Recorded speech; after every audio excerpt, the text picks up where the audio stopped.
All right, Chair Miller, it looks like we are now live on YouTube. So Good. Thank you. Well, welcome everyone. I'd like to call this meeting on September 9th, 2021, this meeting of the Ethics and Campaign Review Board to order. Can I have a roll call, please? Yes, Chair Miller. Here. Member Amer. Member Biederman. I'm here. Member Kavanaugh. Here. Member Lujan. Present. Thank you. And Member Martinez. Here. Mr. Chair, a quorum is present. Great, thank you.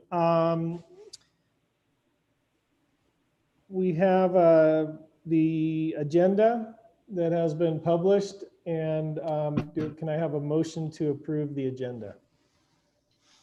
Move to approve the agenda. Okay, moved by Ms. Kavanaugh. Do I have a second? I'll second. Seconded by Mr. Biederman. Let's have a roll call vote or vote on that. Yes. Member Biederman. Yes. Member Kavanaugh. Yes. Member Lujan. Yes. Thank you. Member Martinez. Yes. And I'm not sure, is Miss Amer here yet, or is she going to be here? I don't see her, but the motion has been approved.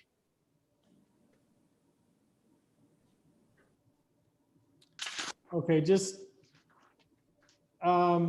just would like to make sure that if Judy is here or not. I guess it sounds like she's not. So let's, I don't see her name anywhere. Okay, very well. Item 4 on the agenda is approval of the minutes of our meeting of August 19th, 2021. The board has been provided those minutes. I believe Mr. Biederman had a small edit that was provided to the clerk.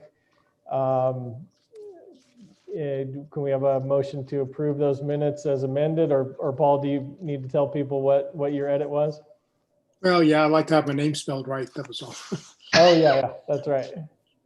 Okay, so it corrected Mr. Biederman's, the spelling of Mr. Biederman's name.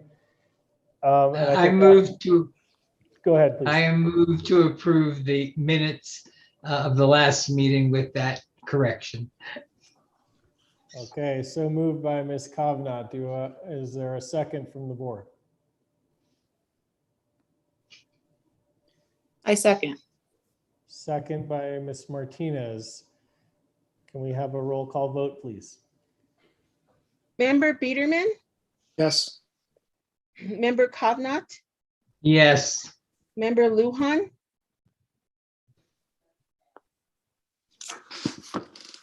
Member Lujan. You're muted, Tara. You're voting. Are you voting yes? Yes. Yes. Can you hear Thank me? you. Yes. Yes. And Member Martinez. Yes. The motion has been approved. Good. Moving on to item 5.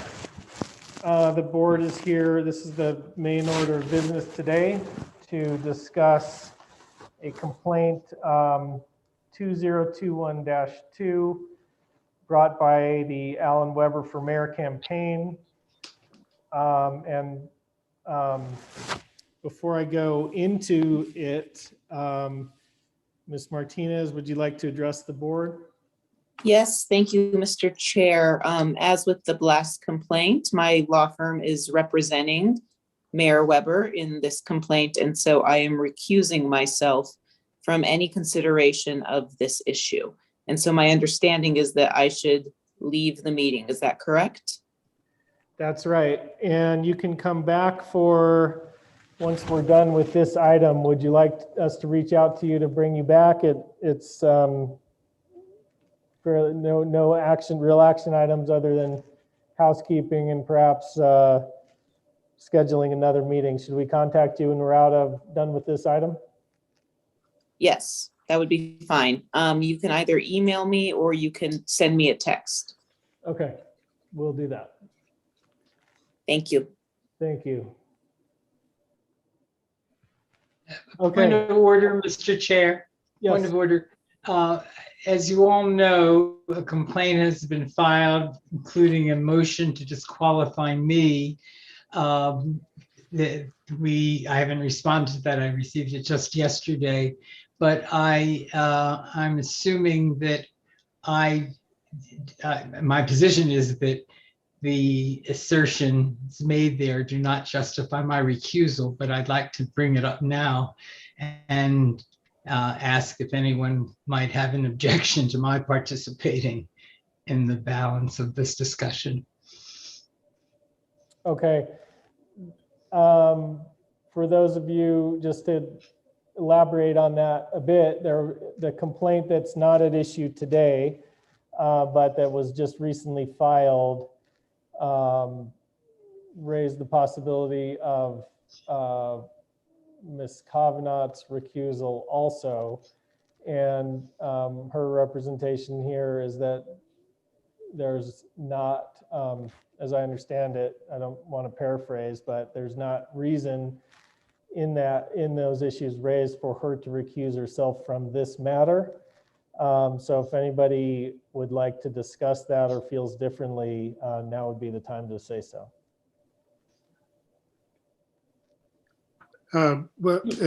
Could I ask if Ms. Kavanaugh could just explain why she feels the way she does for the benefit of the public? Yes, the complaint, as I understand it, says that I made contributions to Alan Weber's campaign, which I have not.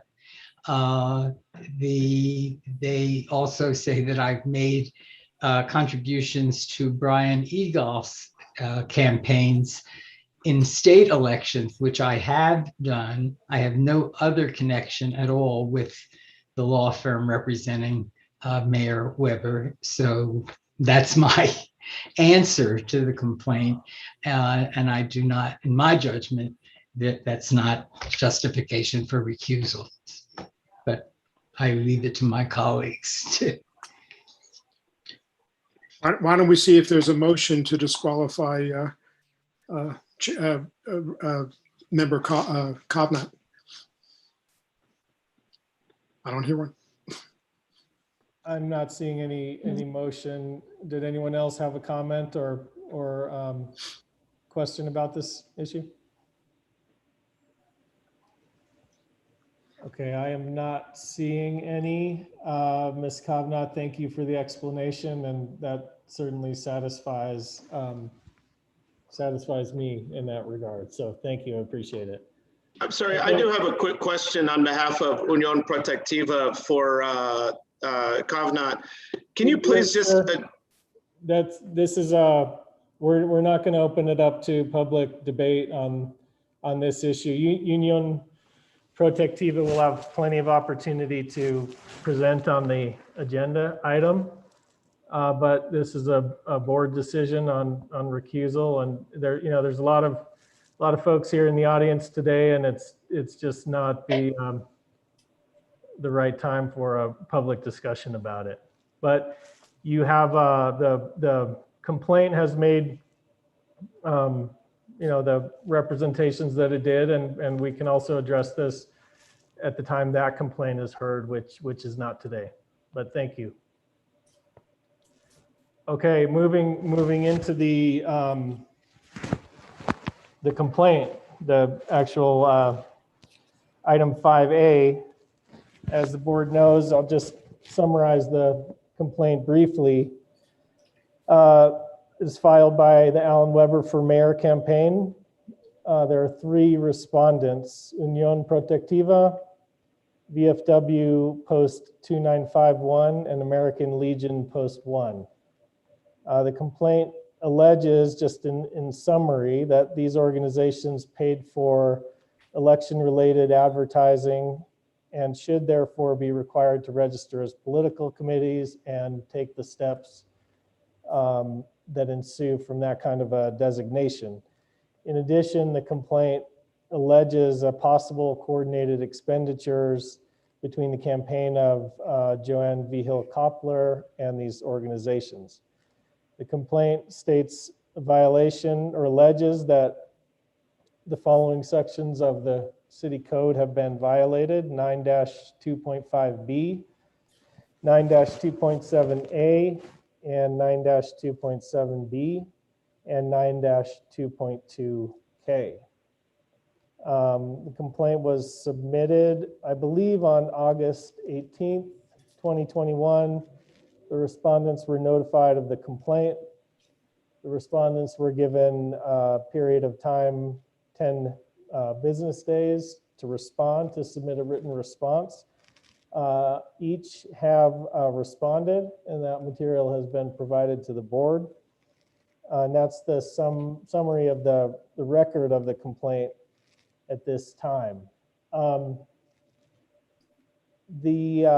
everyone's benefit, the board has just recently gone through this, so we're fairly familiar with this initial stage of the proceedings. But for others in the audience, including the complainant and the respondents, the Ecrb procedures have what could be considered kind of a two-step process. And the first step is to determine the legal sufficiency of the complaint, specifically whether the complaint states with particularity legally sufficient facts, which, if true, show probable cause to believe there was a violation of the Code of Ethics, the Campaign Code, or the Public Campaign Finance Code. So that's the first step. If the board will dismiss the complaint if it finds that it was filed too late, does not state a violation, is frivolous, or was filed to solely to harass or intimidate, or if the board were to lack jurisdiction to hear the complaint.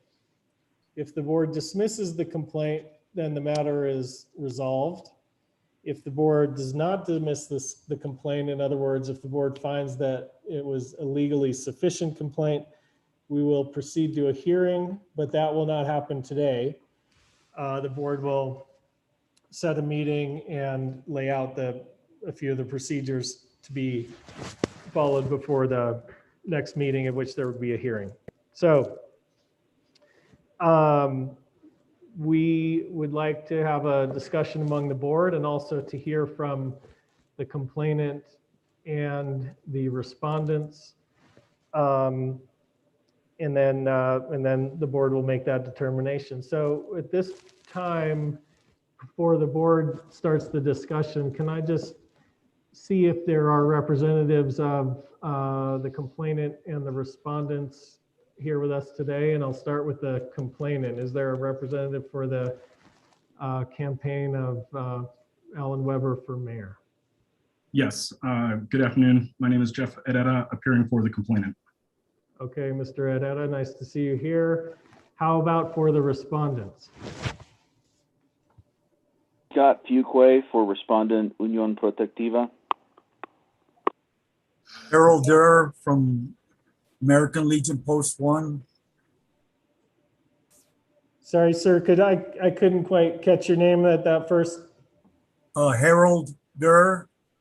Okay. And you're with the American Legion, is that right?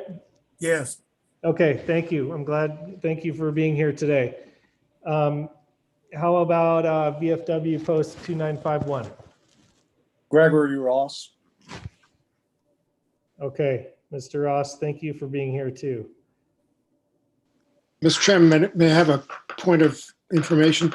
Yes. There was a response from VFW Post 2952 as well, but they weren't one of the named people charged. So I'm not sure why they responded if they weren't named. Plus, I think that there was a flipping. If I'm not mistaken, there was an inversion. The VFW Post 2951 response was attributed to Post 2952 in the materials we got, and vice versa, I think. But in any case, my main question is VFW Post 2952 here for any reason? And is their response appropriate if they're not named? Well, that's a good question. I have a response filed by VFW Post 2951, signed by Gilbert Romero. That's the last document in our packet. Mr. Ross, can you, Mr. Greg Ross, that is, can you verify that that is the response of VFW 2951? Yes. I can so verify. Okay, and what's the, Mr. Biederman, what is the post 2952? I'm going to try to pull it up on my other screen here. I'm sorry. Chair Miller, if I may, this is Clerk Mahalsik. I believe it was just a numbering item in PrimeGov. So both responses were actually from VFW Post 2951. Both are signed from 2951.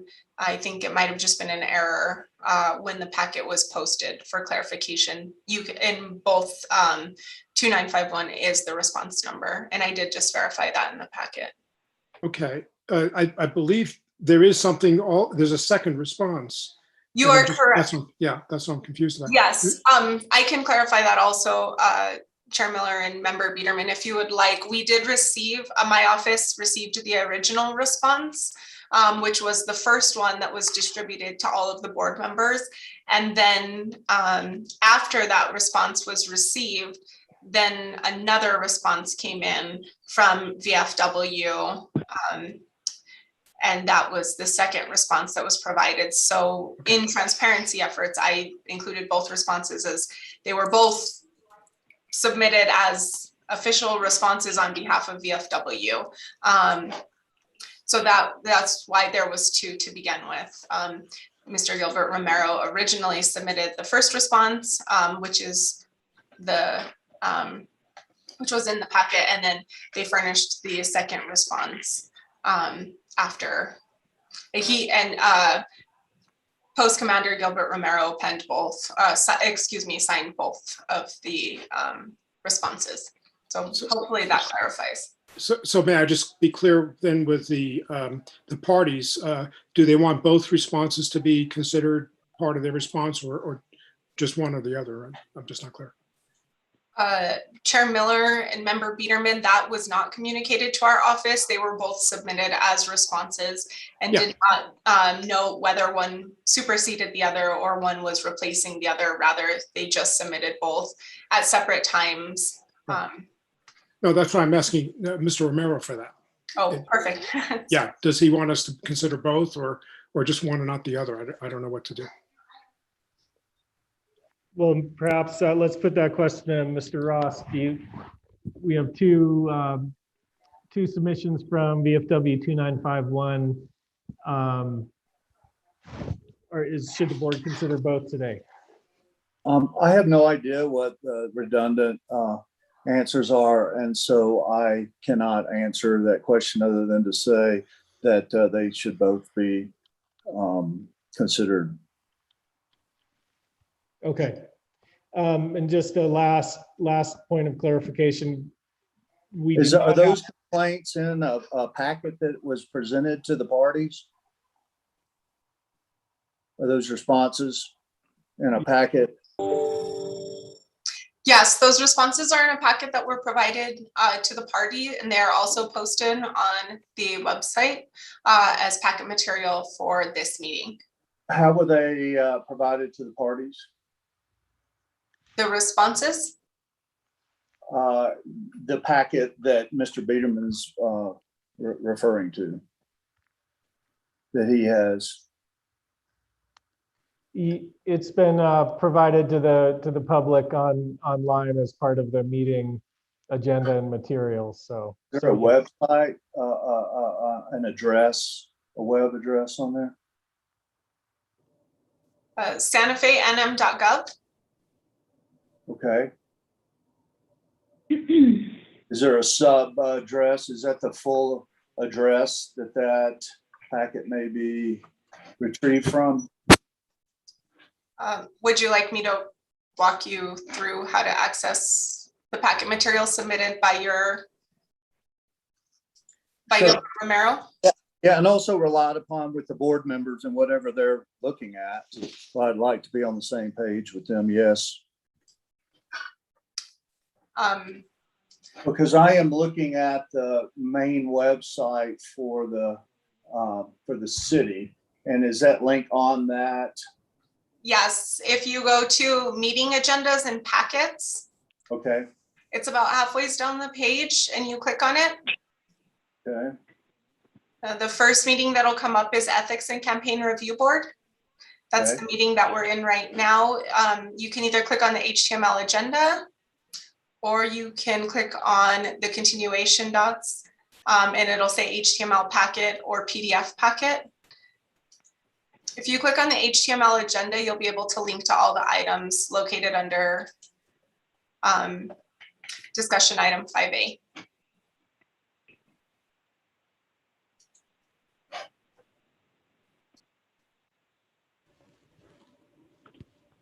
Okay, before we ask for input from the parties, would the board like to have a discussion, or are there any comments, or would you like to go straight to the presentation from the parties? I'd like to hear from the parties. I want to hear their presentations. Yeah. Okay, it looks like I'm not seeing any, that sounds fine to me. I'm not seeing any input otherwise. So with that, let's go to starting with the complainant as usual. Ms. Furlick, would you like to speak to the board on behalf of the Alan Weber for Mayor campaign? Chairman Miller, Jeff Herrera will be presenting on behalf of the Alan Weber campaign. I'm sorry, Mr. Herrera. I heard that earlier and I was just thinking back to the last time, so my apologies. No, not a problem. Thank you, Chairman, and esteemed members of the board. Again, my name is Jeff Herrera, appearing for the complainant, Alan Weber for Mayor campaign. The Santa Fe Municipal Code states that it is the public policy of this city that political campaign expenditures be fully disclosed to the public, and that secrecy in the sources and application of such contributions is to be avoided. The issue before the board today is straightforward. It is whether Santa Fe voters have a right to know who is trying to influence the campaigns to elect the officials that govern this city. There are three entities who have tried to influence our municipal elections, but feel that they are above the requirement that voters know who is funding those advertisements.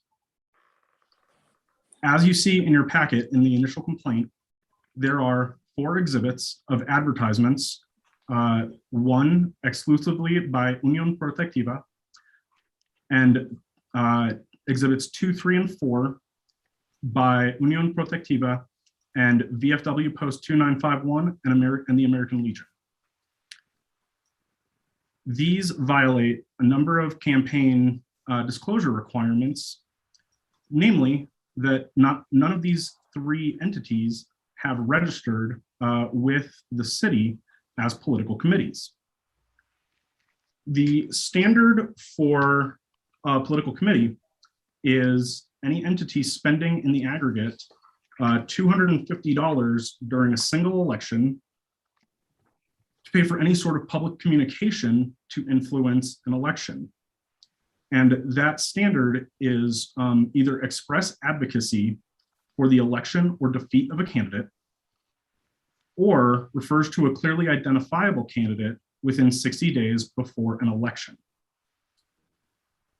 The first, Exhibit 1 in the complaint explicitly states in bold print that it is time to vote for leaders that take their hands out of their pockets, with a photo of Mayor Weber and referring to Mayor Weber both in the photo and caption of the photo, as well as the text of the advertisement.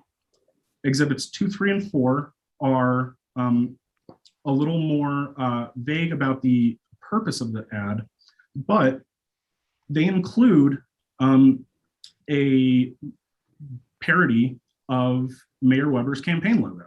It is very clearly attempting to influence the coming election. They are attempting to sway voters. So the first one is very clearly within the bounds of express advocacy for the defeat of a candidate. Exhibits 2, 3, and 4, I believe, also constitute express advocacy. But even if this board does not agree with that finding, if they refer to a clearly identifiable candidate within 60 days before an election, that also requires the entity paying for those to register as a political committee. While this complaint was filed in August, prior to the 60-day threshold, many of these signs are still up. There are yard signs facing or visible to hundreds of possible voters that exist in this city, and the entity that has paid for them has not disclosed its donors or any of its expenditures. The law requiring disclosure of speech that attempts to influence elections is very well grounded. The Supreme Court has held on multiple occasions that campaign finance disclosures for independent expenditures are a perfectly valid form of regulation of campaign finance, and they do not rise to the level of an impermissible burden on the exercise of free speech. Both Respondent American Legion and Respondent VFW have both denied that their organizations have paid for the advertisements alleged in the complaints, but neither has an explanation as to how or why their names have appeared. At this stage of the ethics process, this is an immaterial consideration before the board. The standard before the board today, as stated in the rules of organization and practice, is whether the factual allegations taken as true constitute a violation of the campaign code. The time for the discovery process comes after today, and that is when factual questions such as how their names appeared on advertisements that they claim they have nothing to do with, that is when facts such as those are to be discovered and raised by those entities. As for Respondent Unión Protectiva, they have not denied that they have paid for these advertisements. And per the standard that I just laid out for you from 9-2.6a, it is the position of the complainant that these very much fall within the bounds of advocacy for electioneering purposes that requires disclosure of donors as listed throughout other portions of the campaign code. Namely, if they have not registered as a political committee, they are in violation of 9.25b, 2.7a, 9.2.7b, and 9.2.8a. And so it is our position that the respondents are very firmly violating the requirement that they register with the city as a political committee. Secondarily, as demonstrated in Exhibit 6, there is a question before this board as to whether there has been coordinated expenditure between the entities listed and another candidate for mayor. This is another impermissible use of campaign finance if that is the case, and would also further require disclosure. I will stand for questions. Thank you. Any questions for Mr. Herrera from the board? Ms. Lujan. Thank you, Mr. Chair. Thank you, Mr. Herrera, for being here. I want to kind of focus in on the coordinated expenditure. How can you expand on the financial expenditure in coordination? Mr. Well, Chair? certainly. Thank you, Member Lujan. The coordinated expenditure aspect is going to be a more difficult threshold for a campaign with limited discovery process prior to the filing of a complaint to provide. Coordinated expenditure, almost by definition, happens in secret behind closed doors. particularly for a group that is not already disclosing its expenditures, such as the entities at issue. And so, as you can see in the packet, we do have an email as presented to the board between Virgil Vigil of VFW and Unión Protectiva and Councilor Vigil Koppler's account. And so while we don't have any firm receipt to demonstrate coordination, given the nature of the email and given the nature of the secrecy, we believe that this complaint should be allowed to proceed to the discovery process where those facts may be uncovered. Thank you, Mr. Chair. Thank you for that explanation, which brings more questions to mind right now. And I don't know if this is the point where we just like to continue listening to all parties, and I think that's kind of where we go, but I really have a lot of questions around the proof and facts with any kind of expenditure and coordination with those two parties. So I'll be listening for more, Mr. Chair, but as it stands, I don't think that in my opinion, based on the evidence we've given, and I know you're asking for, more time, I don't see that as an issue right now. Thank you, Mr. Chair. Thank you, Mr. Herrera. Thank you. Thank you, Ms. Lujan. Ms. Kavanaugh. I have a question, Mr. Herrera. Thank you for being here. Is it your position that these respondents are political committees or that they are independent organizations who have solicited contributions? I'm a little confused about the theory. Well, I think the theory is fairly straightforward, that the Santa Fe City Code 9-2.66 requires that an entity or a person engaging in spending to influence an election is required to register with the city and make the disclosures as to who is financing these advertisements. Voters have a right to know who is conducting electioneering in this city to influence their elections. And the standard laid out in 9-2.6 is fairly straightforward. And we believe that they are trying to dodge the disclosure requirements that provide transparency to voters. I do agree with that, but when I look at the statement of specific provisions that you believe have been violated, I don't see that provision. I see the provisions regarding political committees. So our position is that 9-2.6 requires registration as a political committee, and that the other provisions, 2.5B, 2.7A, 2.7B, and 2.8A, are the provisions that have been substantively violated as a function of not registering as a political committee.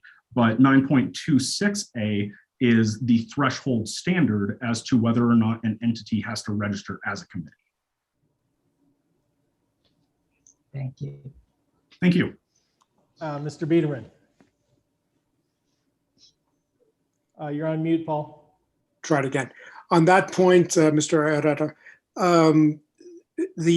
there is one response I saw that notes that you had not alleged 2.6 as a violation, and now it appears that that is being alleged. And I just want to clarify: do we see this?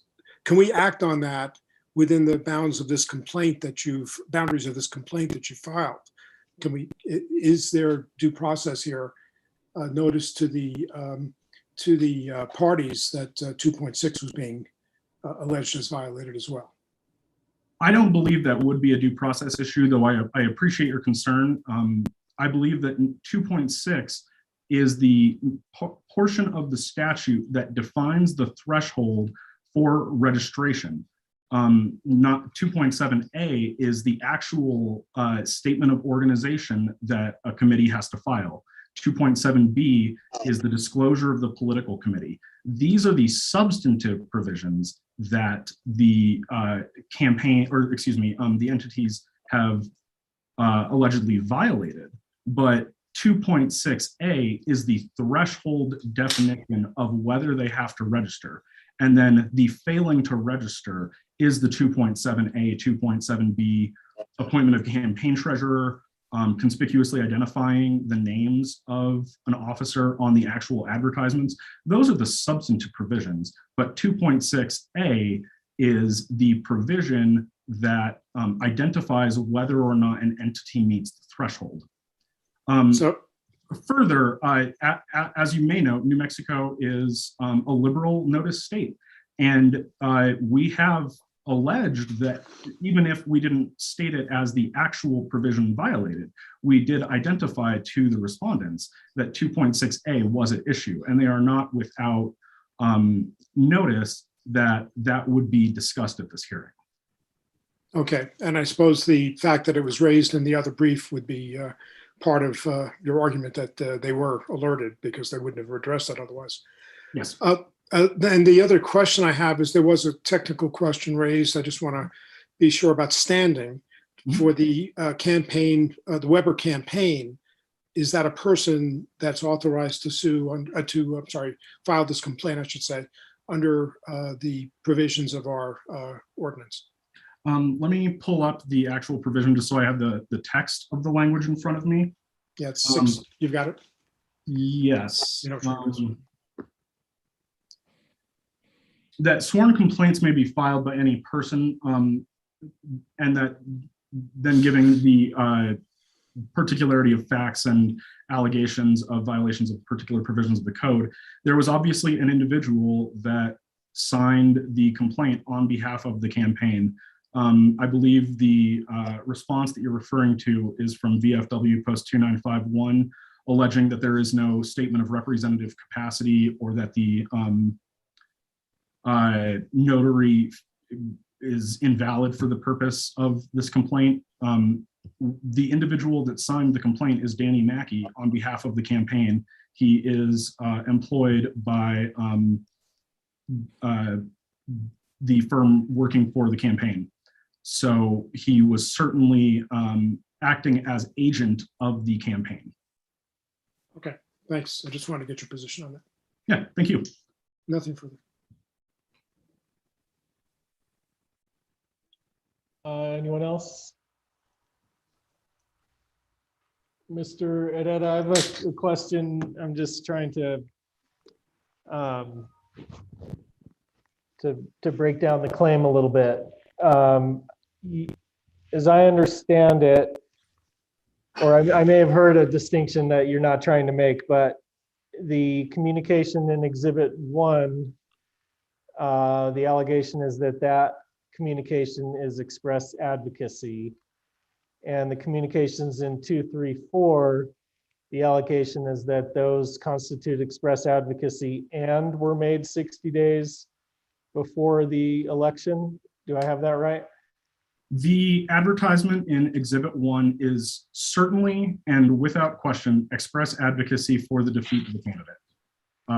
The advertisements in Exhibit 2, 3, and 4, we understand that reasonable minds may differ, and the members of this board, we will certainly leave it to the members of this board in your wisdom to determine whether or not it meets the standard in 9-2.6. But we believe that it does constitute express advocacy, and that even if let me clarify, by the way, express advocacy as it is stated in 9.26, which is without definition.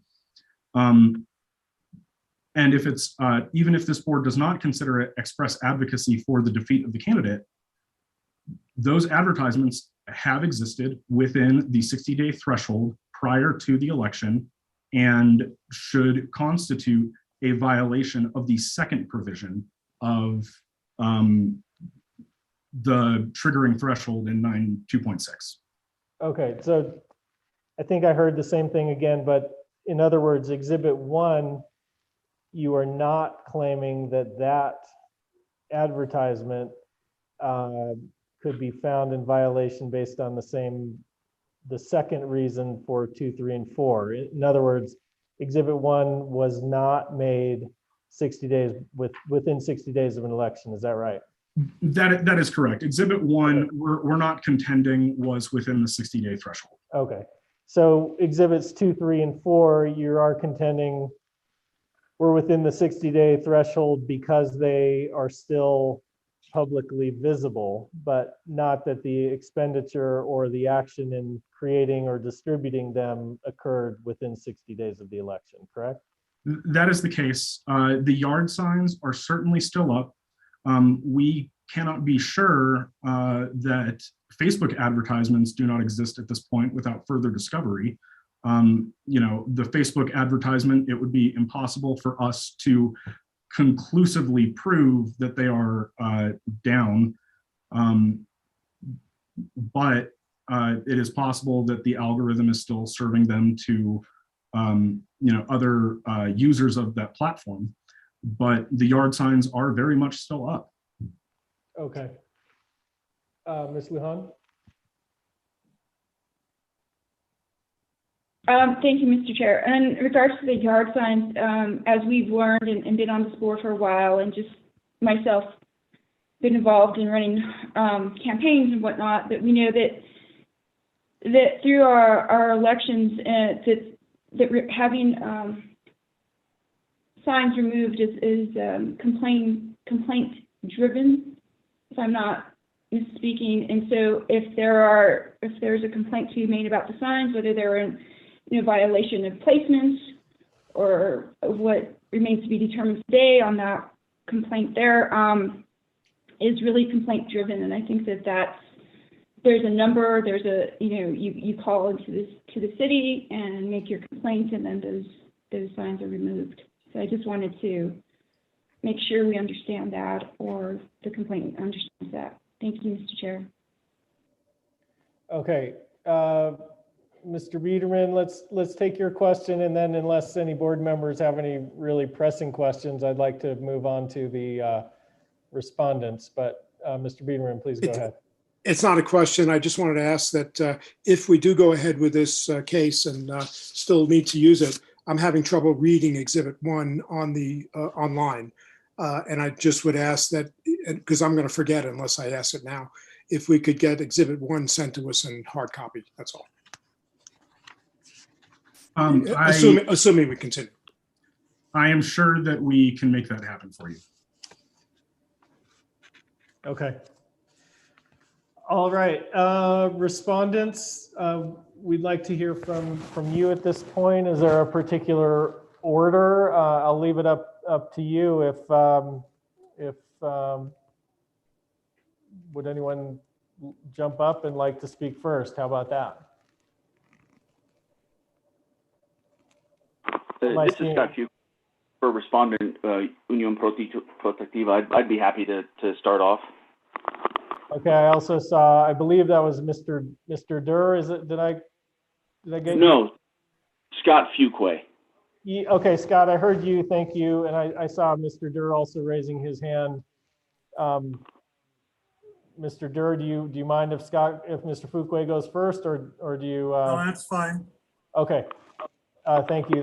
Sorry if I made that confusing, but Mr. Fuquay, on behalf of Unión Protectiva, please go ahead.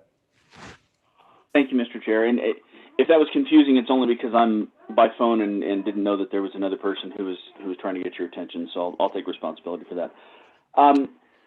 I kind of want to start at the back of the complaint and move forward.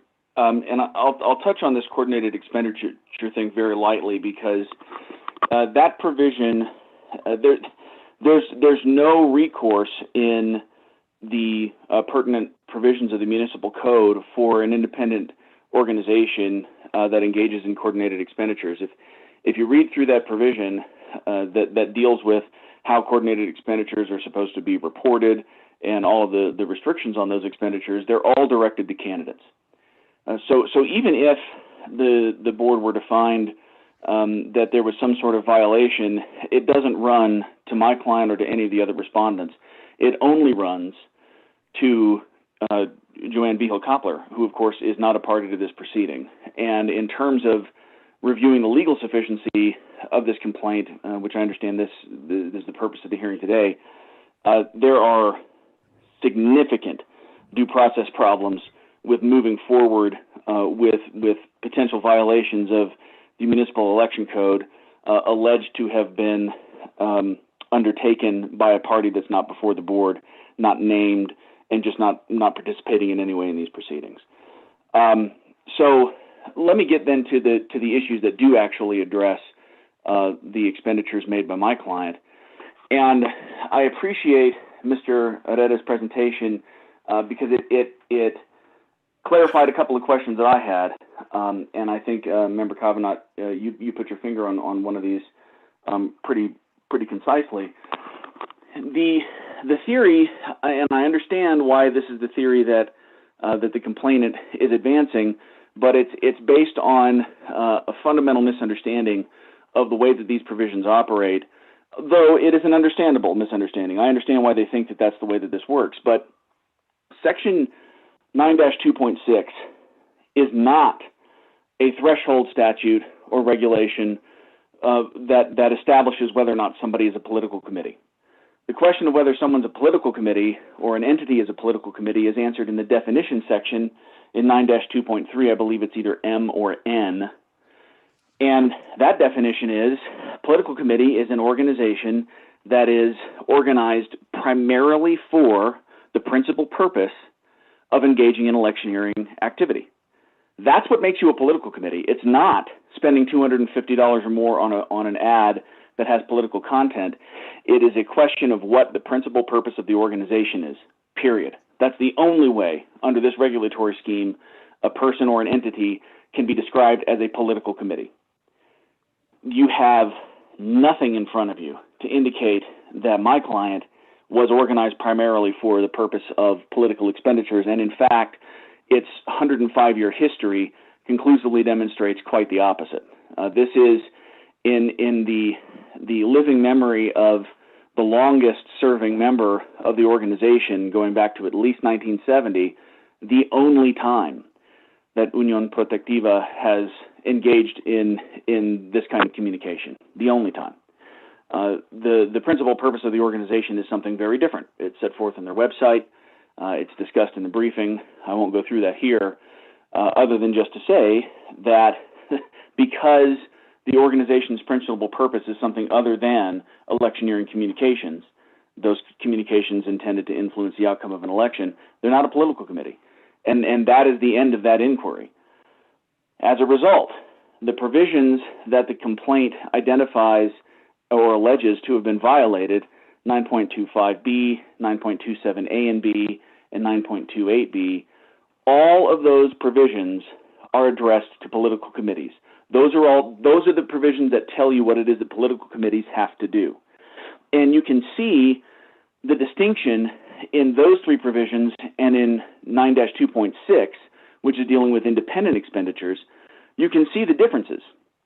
9-2.6 says that anybody or any entity or person that spends $250 in an election, and it's a little more nuanced than this, but this is the general thrust of it, spends $250 or more in an election, has to file a report that identifies the contributions that were made to fund that communication and the expenditures that were made in making that communication. That is all that 9-2.6 requires of independent expenditures. Political committees, on the other hand, have to do a lot more. They have to identify a chair. They have to identify something that's the equivalent of a campaign account. They have to provide fuller disclosures than just where the money came from and how it was spent. Those burdens are based on the First Amendment and the way that the United States Supreme Court and the 10th Circuit, for us, have applied the First Amendment to attempts to regulate campaign speech. And I would just say, sort of as an aside here, because I don't think that this is squarely in front of the committee, but I think this is important to have in the background, because I think it informs the way that the board should interpret the scope of these provisions and the application of these provisions. And when I say that, you, as the board, should want to interpret those provisions and apply those provisions in a manner consistent with the Constitution. And in the 10th Circuit, the state of New Mexico used to have a system under the Campaign Reporting Act that required any organization or entity spending $500 or more to register as a political committee and provide all the disclosures that that act required. That $500 threshold was declared unconstitutional by the U.S. District Court in New Mexico and upheld, that decision upheld by the 10th Circuit. So a $500 threshold, twice as much as the $250 threshold that you find in 9-2.6, is violative of the First Amendment. And I say that because to interpret 9-2.6 to say if you spend $250, you're now a political committee and you have to comply with the other requirements in these other provisions, that's exactly the structure of the New Mexico statute that the 10th Circuit found to be unconstitutional. And interpreting 9-2.6 in that way falls into precisely that same constitutional trap. The case, if you're interested, is New Mexico Youth Organized versus Herrera. It was decided, I think, in 2006, right around the time that Citizens United came out. In any event, that distinction here, of course, is important between 9-2.6, independent expenditures, and the remaining provisions that apply to political committees. Because my client is not a political committee and cannot be viewed as a political committee under the definition provided in 9-2.3, the allegations of violations are not legally sufficient. My client is not required to do anything under 9-2.5. My client is not required to do anything under 9-2.6. 9-2.7. My client is not required to do anything under 9-2.8. Those requirements are just off the table for an entity that's not a political committee.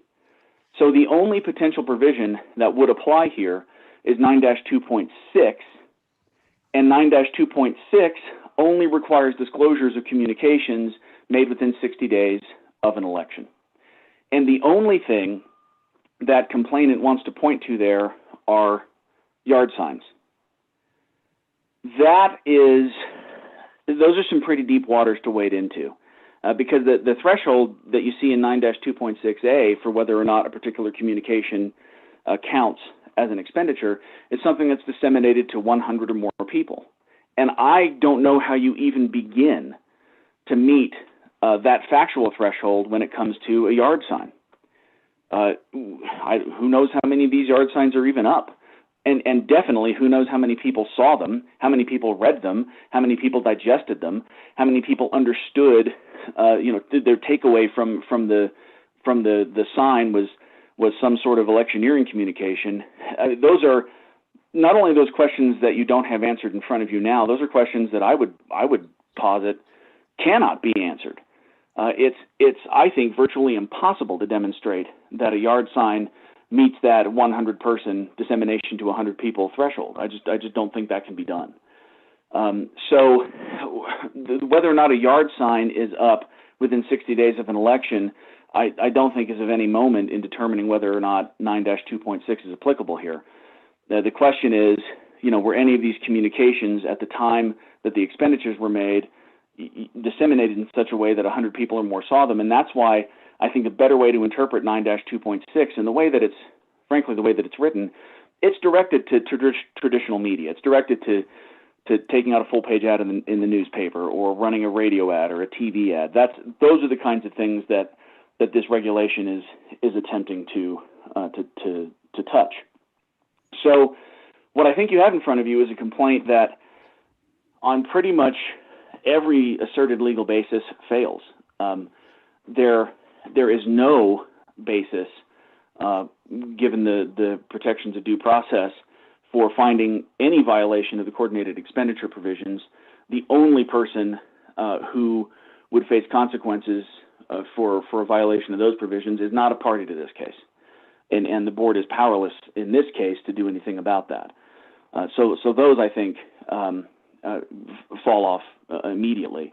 The alleged violations of 9-2.5, 9-2.7, and 9-2.8 all turn on my client being a political committee, and according to the definition in 9-2.3, they're not. those fall away. And all you're left with is 9-2.6, which requires, before the regulation applies, that the communication have been made within 60 days of an election, and the evidence you have in front of you doesn't indicate that they were.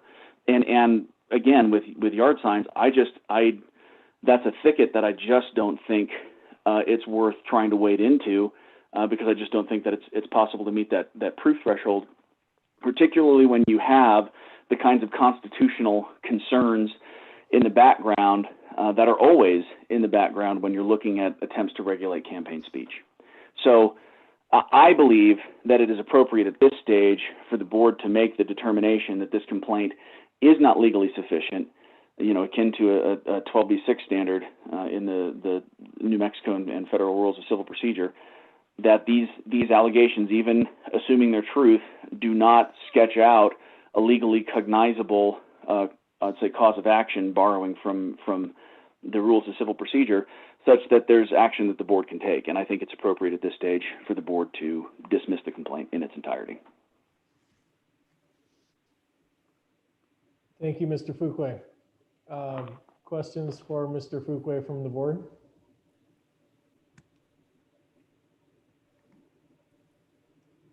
Okay, let's go ahead and I'm sure there will be questions for respondents, but let's go ahead and go through the others.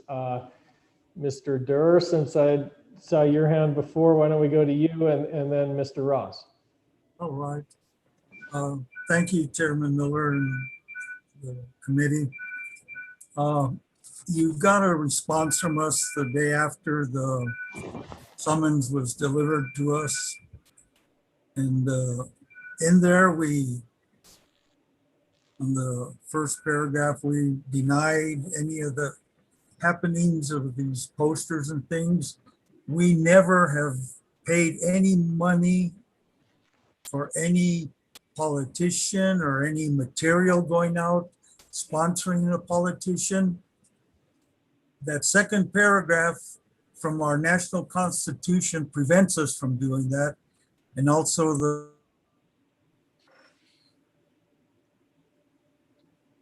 Mr. Durr, it looks like you wound up on mute.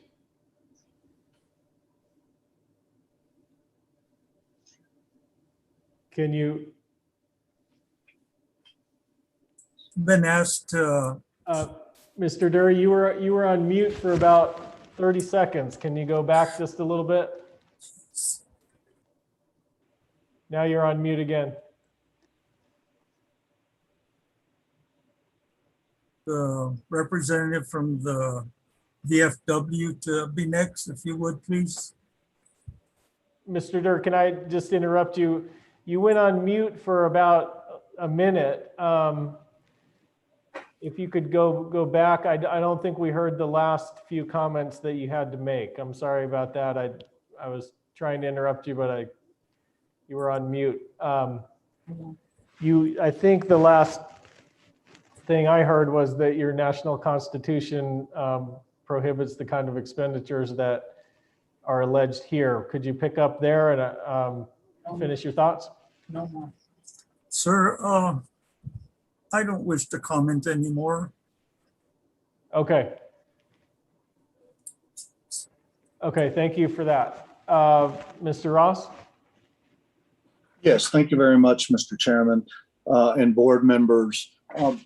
Initially, the VFW stated that it appears specially and objects to the power of this board to bring it into this quasi-judicial setting whatsoever, and particularly this notice of hearing, contrary to the allegations made by the city clerk, there is no packet that's provided. All there is an agenda on the website. The notice of hearing, I'd like to state for the record that the notice of hearing indicated an error and was not brought up on my computer 4 different times.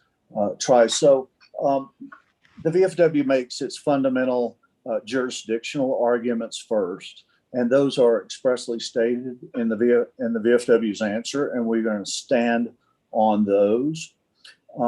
Arguing in the alternative and substantively, would start by saying that the VFW does appreciate the chairman and the board's purpose for for being part of this organization, and that the election integrity is very important, and the VFW is full of veterans that have lost their limbs and had great personal losses to protect freedom of speech. So what's at issue here is both the United States constitutionally protected freedom of speech and the as protected by the New Mexico Constitution as well. So we do appreciate you being there. We appreciate all the time that you and the members have spent to work on making our city a better place. So thank you for that. Substantively, we'll state that also as well that there's an objection to the way that the hearing was held regarding Ms. Kavanaugh's recusal. We stand on that procedurally, and that there was no notice of that hearing. Supposedly, according to the rules, which again, the VFW contends that the committee does not have rule-making authority. And if so, they did not comply with the rule-making authority that's granted to or required by administrative agencies throughout the state. That having been said, there's also an issue of regarding any discovery and any discovery process. There, according to our reading, there's none proscribed by the rules have been acted by this board.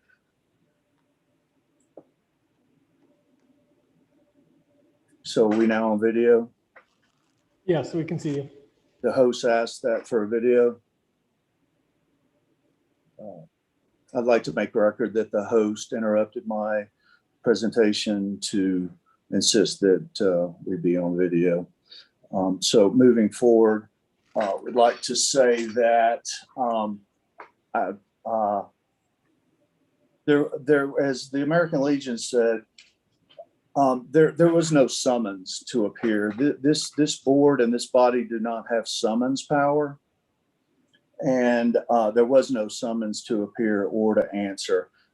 You have to remember, in the broader scope of things, this board also doesn't have the authority to require any of the members of any of these groups to go out and pull up signs. That's injunctive relief, and injunctive relief is reserved for the district courts and the higher courts, and not even the magistrate court has the ability to issue injunctive relief. So we're not really sure exactly from whence this power is derived on behalf of the board.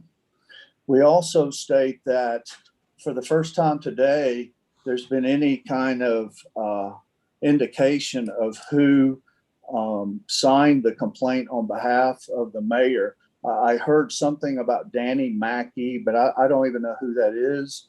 The signature was not notarized, and there was no name indicating who was notarizing this complaint. If Danny Mackey is not an attorney, my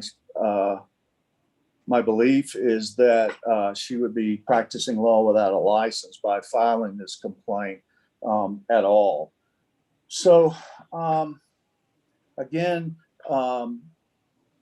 the VFW did not get the same packet of information that the board members are relying upon, and we make the allegation that that is a deprivation of their due process rights to have to respond to documents that were not provided to the other members. We assume that those include answers from the American Legion and the Union Protectiva, but we can't be sure. And we would like to have, even post facto, a copy of the materials that were provided to the board for their review. Further, it is our reading of the rules that were enacted that it's the board's responsibility within itself to make determinations of whether a valid cause of action has been stated. And one of their duties is to hire an investigator to do that. Had the board done so and hired an investigator to make a cursory, at least cursory review of the complaint and the facts asserted therein, they would see that there's nothing to indicate that the VFW had any responsibility for contribution to the Santa Fe Reporter article. In that article, there's no mention of the VFW. There's no allegation that they were party to or supported the statement that was made by the Union Protectiva.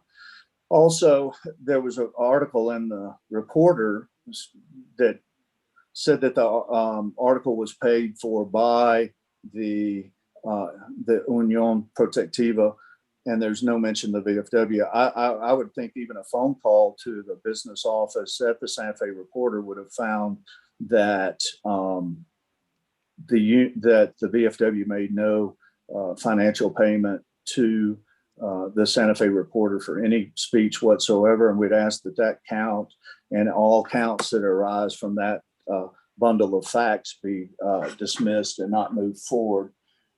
Secondly, the chart posters are pure free speech.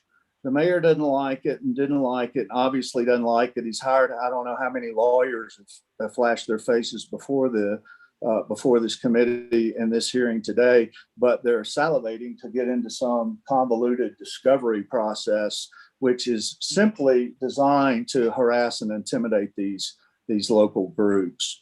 None of these groups, no matter how well representative of the community they are, has this kind of budget or the kind of money behind them that Mayor Weber's campaign has. And I will state personally for the record that I have no animosity whatsoever against the mayor. And I've worked with the mayor on, I'm on the Fiesta Council as well, and I'm the Native American Participation Chairman. And we've had some really miraculous happenings with the mayor in our interactions between our Native community and our Spanish community.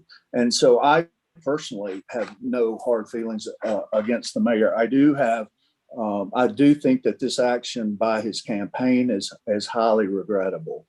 And I do think it was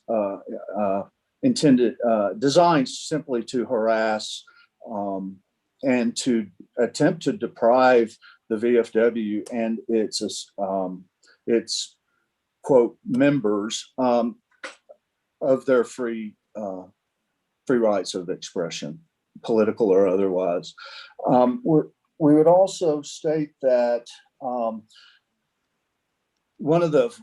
anything a trial lawyer, anybody that goes to court on any kind of basis knows that if you're looking up what kind of association or an incorporation you're suing or you're involved with, you pull up a Secretary of State's website and do a simple search to find out a business entity. And if the mayor's campaign had spent any time doing so, they would have found out that the VFW is not an incorporated entity, rather it's an unincorporated association of members. Again, I'm going to put that on the board because the board was charged with having reviewed these potential complaints prior to these organizations having to spend a lot of time, money, effort, and angst in responding to these. And I think that had the board complied with their own rules, that they would have found a number of facts that would have been substantially different, and hopefully that in their wisdom they would have chosen not to have brought these brought these actually specious allegations against the VFW. The language in the chart posters is clearly an expression of these groups' angst at the mayor allowing and ordering the police to step down and allowing people to forcefully tear down our monuments. There's a lot of other things that have led up to this. Prior to these illegal actions and abdication of duty to protect our city, its property, and its citizens, the groups in question have been working very closely with the city and with other groups and other interest holders. For instance, the Caballeros de Vargas voluntarily ended a long and heartfelt tradition of having the entrada because they agreed during negotiations with the city and with I guess three sisters, I'm not sure who was on the other side of that table, that they would, in light of their feelings, cease to have that operate. So, these groups have been making really good headway until pandemonium broke out and these lawbreakers were allowed to run roughshod over our community and destroyed veterans, war soldiers, statue, which we believe there's also federal implications as well. So we would like to say that all those things considered, it's very unfortunate that the mayor felt necessary to make the false allegations against the VFW regarding anything in the reporter, and that they felt like that with all those the legal minds that they are employing, that the chart language is anything but highly protected free speech, which is precious to most people in this country. So other than the express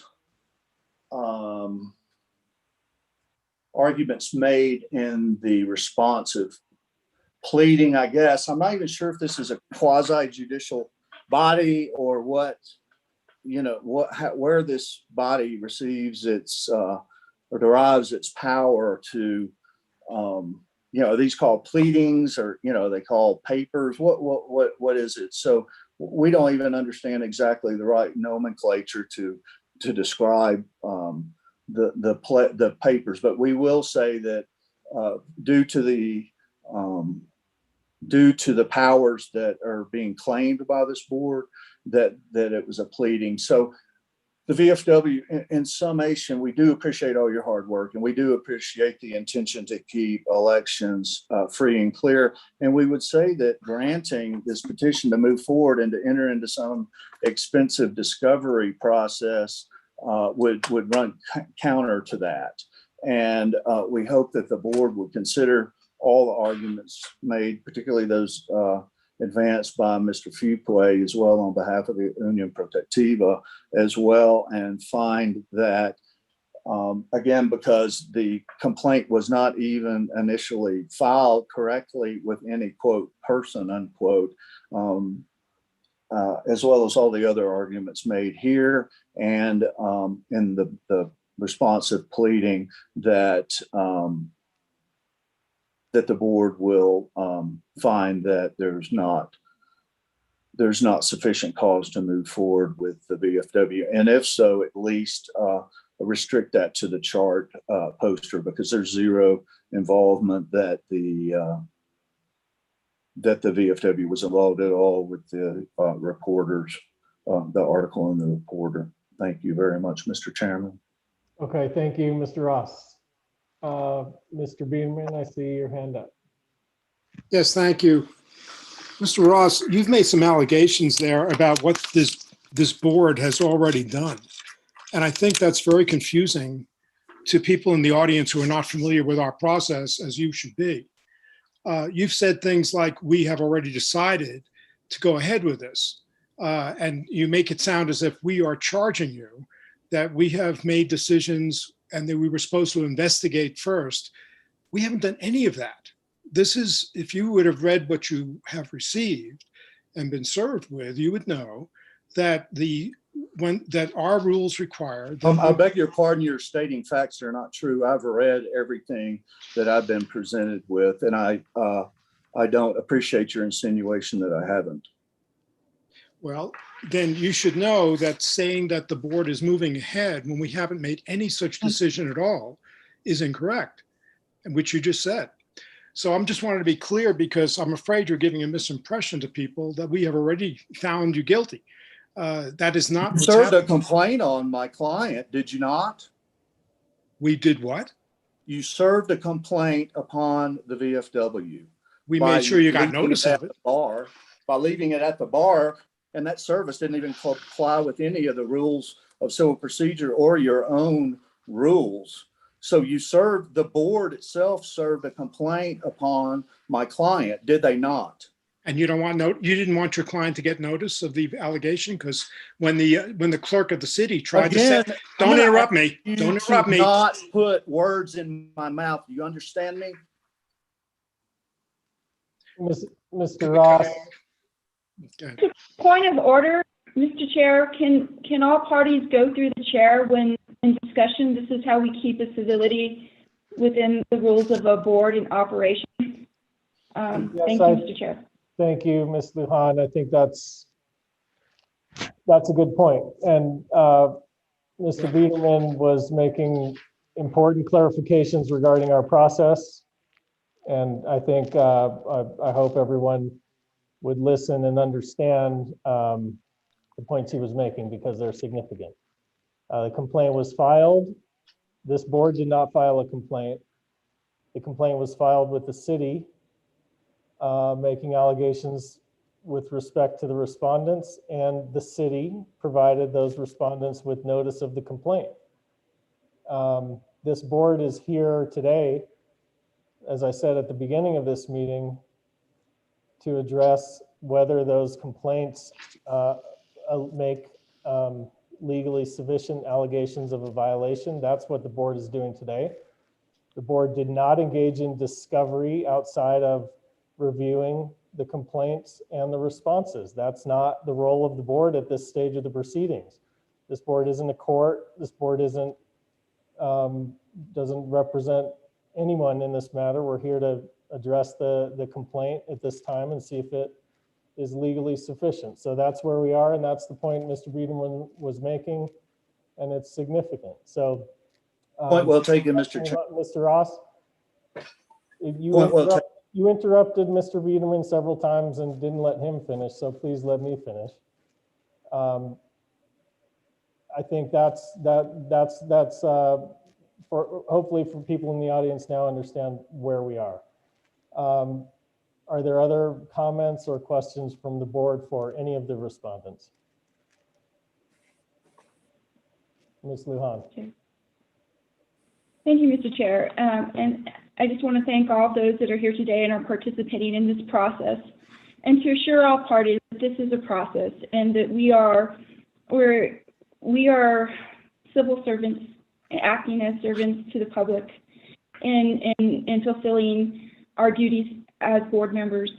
And through the process, we will do our due diligence to listen to all and to understand all arguments and all information that is given to all of us.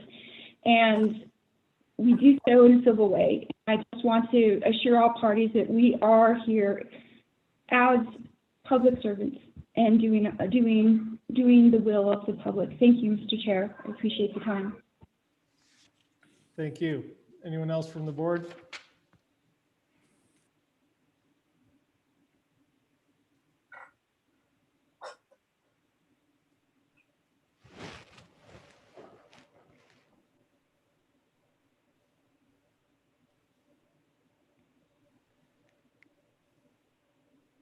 All right.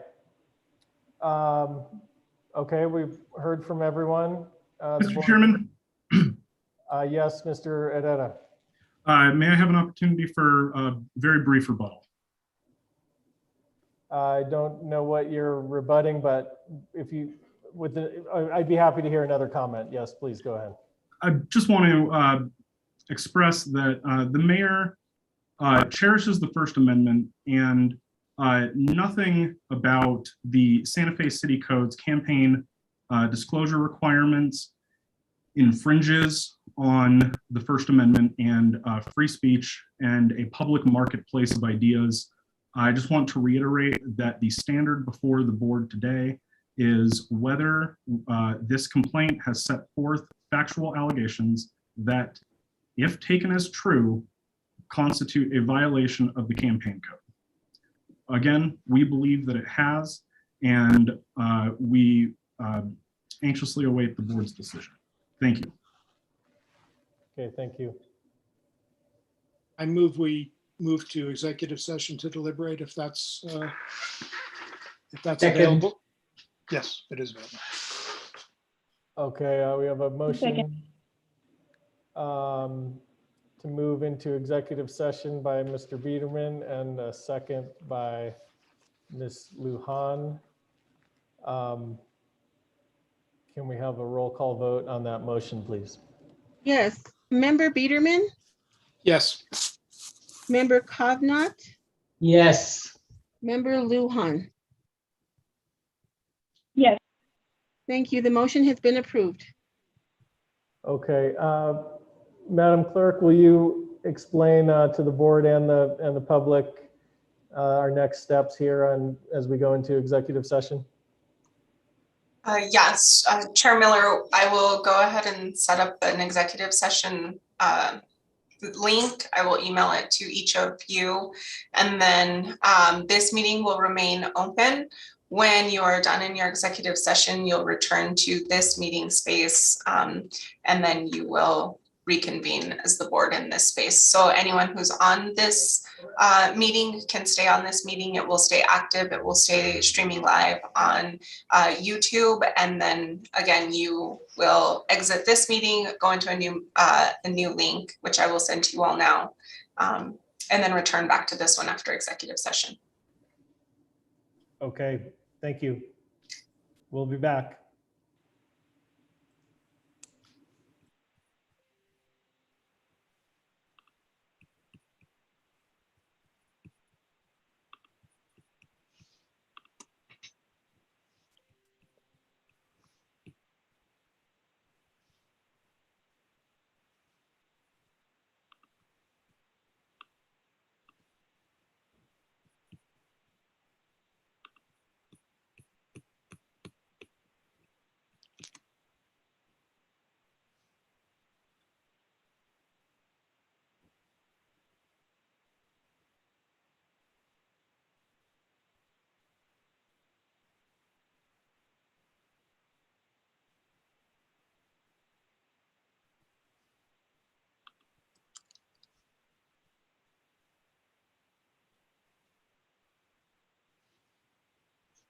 Are we supposed to exit? Yeah, I think so, until we get the link to the executive session, I believe. Yeah. I didn't actually exit the other. Well, I guess that's true. I didn't exit the other yet. I guess we have to. Here's the other link. I suppose we have to exit or else we'll still be part of the general discussion. Yes, sir. Yeah, You have just to sign exit. out. So we have to leave. We have to Exit, leave come back. this.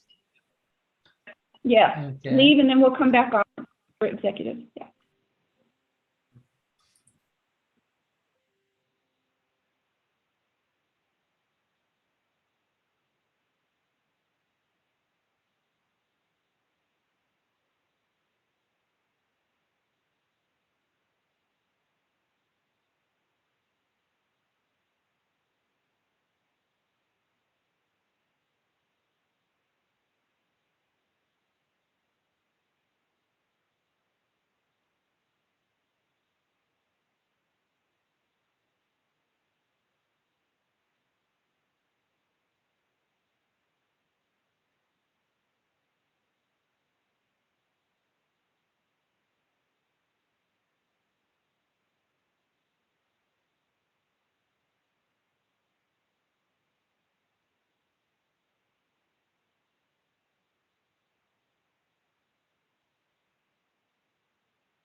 unmute, start video.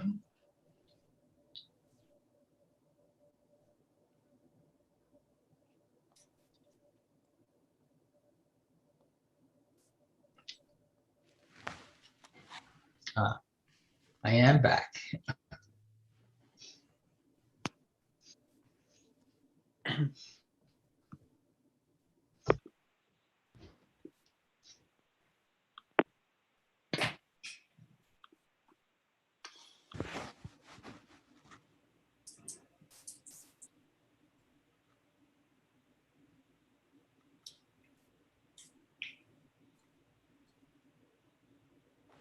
I think we are all back. Madam Clerk, are you back? Yeah, I see you. Are we ready to go?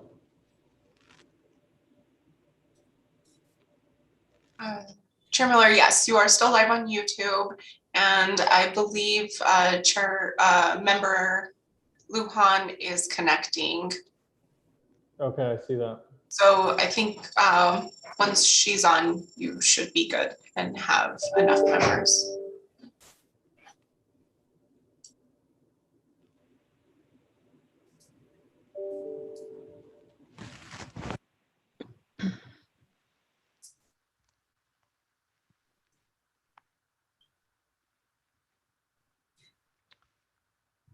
All right.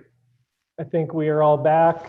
So the first order of business is a motion to re-enter open session. Can I have such a motion from the board?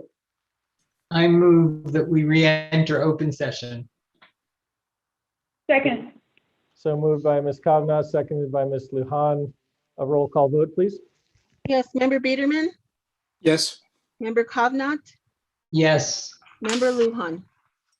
Yes. The motion has been approved.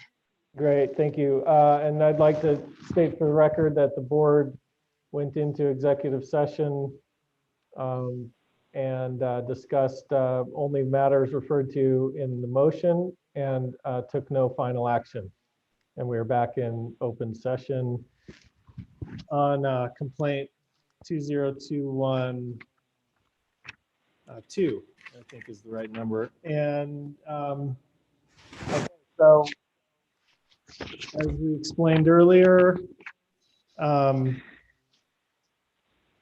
we have heard presentations on the complaint from the complainant and the respondents, and our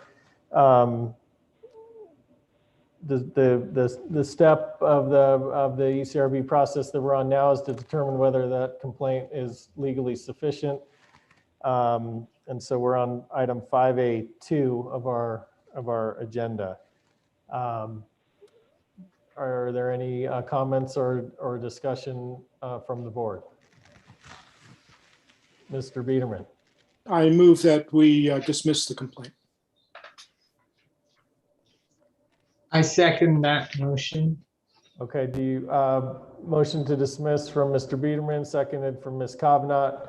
Mr. Biederman, would you like to elaborate on that motion and state the reasons?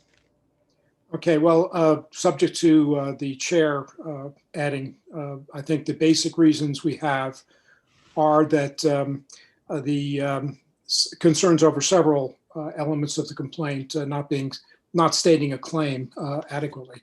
One is that the respondents are not, as has been pointed out, are not primarily, or their principal purpose, I should say, is not to function as political action committees. They don't meet the definition of a political action committee as a result. I think we're also concerned that the facts alleged did not rise to the level of a violation in that we could not establish the numbers of people that might have seen the advertisements, but also we're concerned about the sufficiency of the allegation that these were actually explicit statements in support of or against the candidate. As far as the second allegation about collusion, I think we felt that the allegations were not properly directed at these respondents because they are not the targets of the allegation. That does not go to political committees at all, even if they were a political committee. That only applies to candidates. So I think we had a number of problems with the structure of the complaints, and do not feel overall that it sufficiently the complaint sufficiently states claims upon which we could grant relief or have jurisdiction to proceed. And I believe I may have omitted a point or two, Mr. Chair, that you might have as well.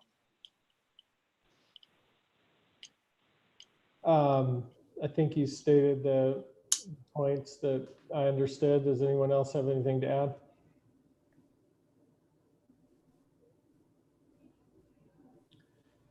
Okay, seeing no additional comment. I'm sorry, I did leave one out, and that was the complaint that would have been stated under section 2.6 of the 9-2.6 was that the complaint itself did not allege a violation of 9-2.6, so that we were not able to consider the facts alleged in support of that particular allegation. Yeah, that was the other point. Okay, thank you. All right, any further discussion on the motion? Seeing none, let's have a roll call vote on the motion. Member Biederman, Yes. Member Kavanaugh, Yes. Member Lujan. Yes. The motion has been approved. Okay, thank you. Then complaint number 2021-2 is dismissed. Thank you, everyone who presented to the board today, and all of you in the audience for being here and taking part in the proceedings. I appreciate it. May I please just make one brief observation? Yes, Today, go ahead. Thank you. I'm probably out of line on this, but I'll say it anyway. Today is the 50th anniversary of the release of the song Imagine by John Lennon. And I was very much involved in the world at that time. And I'll say that I just imagine a world where people run their elections based on their qualifications and their policy positions and not on attacking each other's ethics. Thank you. Amen. Thank you. Okay, moving to item 6. Item 6 on the agenda, matters from staff. Are there any matters from staff? Chair Miller, I have no items at this time. Okay, thank you. Item 7, matters from the committee. Anything from the board? Okay, I'm not seeing anything. Item 8, matters from the chair. I do not have anything to add. Item 9, next meeting. We do have a recently filed complaint that was just received. I believe the respondent, I think it's one respondent has been notified, but Madam Clerk, you can verify that for us. But I think if we can, I know you have a possible date for a meeting, and we can go ahead and talk about that. Chair Miller, that is correct. We did receive another complaint in the city clerk's office. It has been distributed according to the Ecrb rules and procedures, which are also provided when someone receives a complaint. But the date identified is September 30th at this time. That allows for the 10-day response, as well as noticing requirements for us to have an Ecrb meeting. So if that date works for everyone, it is also a Thursday. We can schedule a meeting for the 30th. Member Lujan is shaking her head at me, so she's telling me that does not work for her. Mr. Chair, on that point, that's my birthday. And, Perfect. We can celebrate. and I it. won't be available. I have like, and it's the end of the fiscal year. And I can name a number of things, but more, to the point of Mr. Biederman and Imagine, I wasn't yet born when that song came out, but I have been, that is kind of my theme song since I was a child. So I'll be playing that song on my birthday. So thank you for reminding me. Thank you. So September 30 might not be the best date. What about the following week on the 7th, October 7th? Are we running a dangerously close to the election? I mean, that's already during the the 30-day session period preceding the election. So When does the early voting begin, Mr. Chair? I'm sorry. Excuse me. 30 days, right? 30 days, I thought. Or 28 days? Is it 28? I thought it was 30. Okay. Mm. Well, we are, but we need to build in some time for the response. So I think the 30th was kind of close to the earliest we could do it. Are there other days in that week, perhaps? So, Chair Miller, if I may, we could possibly accommodate the 28th. We do have governing body on the 29th, so just for hosting and technical reasons, that probably doesn't work, but we could do September 28th.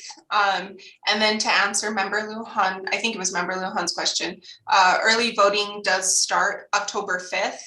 But I don't know if that's something you want to take into consideration. That would be Tuesday the 5th. And then as Chairman Miller suggested, the 7th also works. So if the 28th, September 28th, Tuesday the 5th, or the 7th, it's up to you. My preference is to do it as soon as possible. I just think we need to address the complaints as promptly as we can. If the 28th is possible, is okay for at least the 4 of us here, then I would say we make that the tentative date at least and try to make it work. We could also do the 1st. I don't know if you like Friday afternoon meetings, but I did realize that Friday, October 1st, Mr. Biederman, Member Biederman, I'm just throwing out suggestions, although I will say that I don't think anyone should work on their birthday. So I'm in full support of Member Lujan not having that day. We can go ahead and schedule for the 28th if that works for everybody. Okay, let's do that. Yeah. 28. Okay. Perfect. My office will schedule that. Okay. And I assume we're still doing Zooms, right? That is correct. We will still be on Zoom. And at 3 o'clock, it's 3 to 5 slot. If that works for everybody, we can absolutely keep that spot. I think that's generally proven to be the best time that we can find. So good. I would suggest that if we do have a date, one of those other days when Ms. Amer can make it, we might want to consider at least the other one that week. Yeah, just to get a better perspective, better showing. So let's call the 28th tentative pending reaching out to Ms. Amer, and if it's good for her, then great. If not, we can try to find a better time for all of us. Thank you. Okay, good. Thank you. We don't have, just as a note for future agendas, we forgot to put a public comment item on here, and I think that's important, and just I'll make a note to myself to make sure that that's on the next agenda. So I would like to ask if there is anyone in the audience who would like to make public comment at this time, and if so, the board would like to hear it.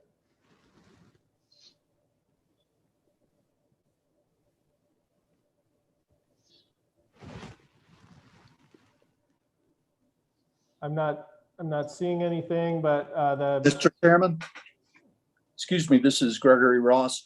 Thank you very much for your time and consideration, as well as all the members of the board. How can we get a transcript of this hearing? And could we have clarification on who the signer of that complaint was? Is that correct? Was Danny Mackey? Can we get any clarification on that? Thank you very much. The first point, there is not a transcript, but there are meeting minutes, and those will be prepared by the city in the regular course of business, and I believe will be presented to this board in draft form and approved by this board at the next meeting. On your second question, the signature on the complaint form looks like Danny Mackey, but I don't know that anyone on the board can tell you that. Perhaps someone in the clerk's office can. And if so, you can answer now. If not, that's something you can follow up with the clerk's office on after the meeting. Chair Miller, if you'd like, I can confirm that it was Danny Mackey that signed that, and is his signature. And also just note that the YouTube video does stay active on the city's YouTube channel. So it is available as well. Okay, yeah, good. That's another record, at least in this electronic environment. We've got an actual video of it. So there you go. Mr. Biederman? If there's nobody else from the public, I don't mean to step on there. Well, let's give people a minute. I don't know if our hand raising process works here, but if anyone would just like to speak up, that might work too.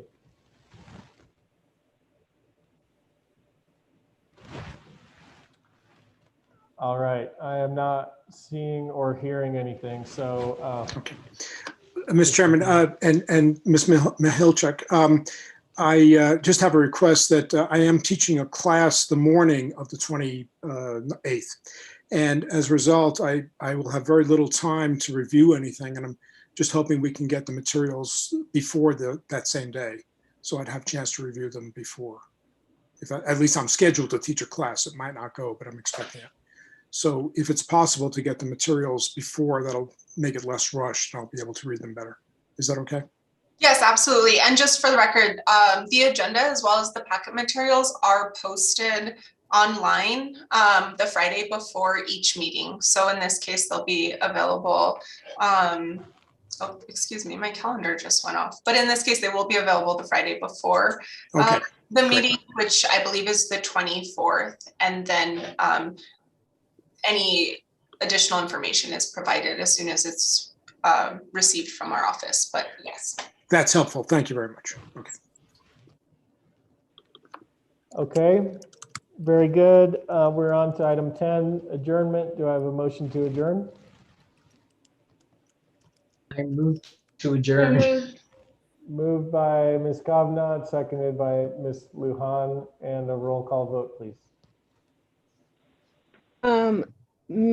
Member Biederman, Yes. Member Kavanaugh, Yes. and Member Lujan. Yes. The motion has been approved. Okay, we are adjourned. Thank you, everyone. Thank you. See you next time. Thank you. Bye.